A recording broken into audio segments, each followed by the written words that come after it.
샬롬, 저는 오늘의 말씀지기 춘천교대 지혜예비 순상입니다.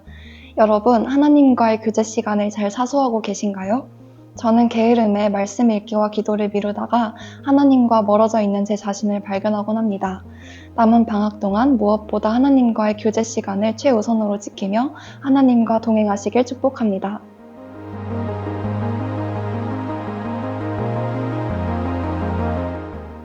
바벨론에 정복당한 남유다는 모든 성전 기물을 약탈당하게 됩니다.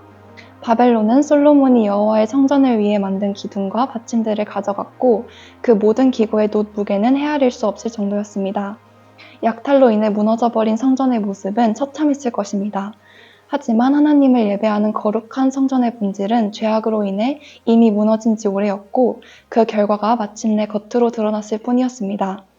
그뿐 아니라 남유다 백성들은 바벨론 왕에게 죽임을 당하게 됩니다.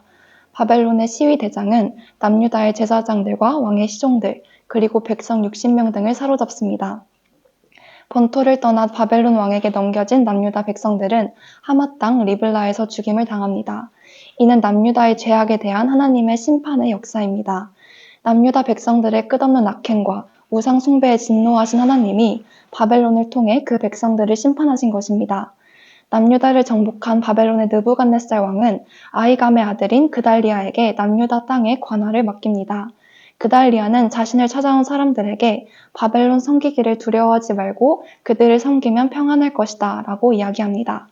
전에 예레미야가 바벨론에 항복하라고 예언했던 것처럼 그달리아의 친바벨론적 입장은 하나님의 뜻을 따른 것이었습니다.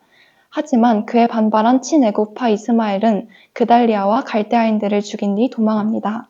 이러한 이스마엘의 모습을 통해 자신의 생각과 감정이 앞섰을 때 하나님의 뜻을 거스를 수 있음을 볼 수 있습니다.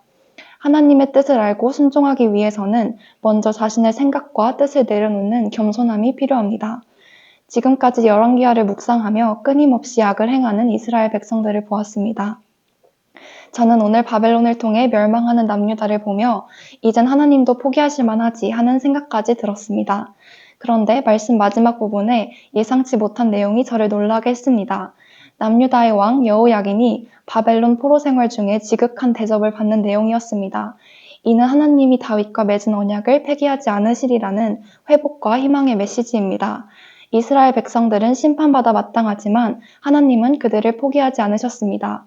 저의 생각을 뛰어넘는 하나님의 놀라우신 사랑을 다시 한번 느끼며 감사하게 되었습니다. 저 또한 이스라엘 백성들처럼 하나님께 신실하지 못할 때가 참 많습니다. 제 안에 있는 죄들과 연약함을 보며 낙심하기도 합니다. 하지만 오늘 말씀을 통해 오직 하나님만 참 소망이 되심을 알 수 있었습니다. 나의 어떠함이 아닌 하나님의 약속의 말씀을 의지해야겠다고 생각했습니다. 우리가 연약하여 하나님께 신실하지 못할 때도 하나님은 여전히 신실하십니다. 우리를 향해 언제나 신실하신 하나님의 사랑 앞에 감사하는 하루가 되길 소망합니다.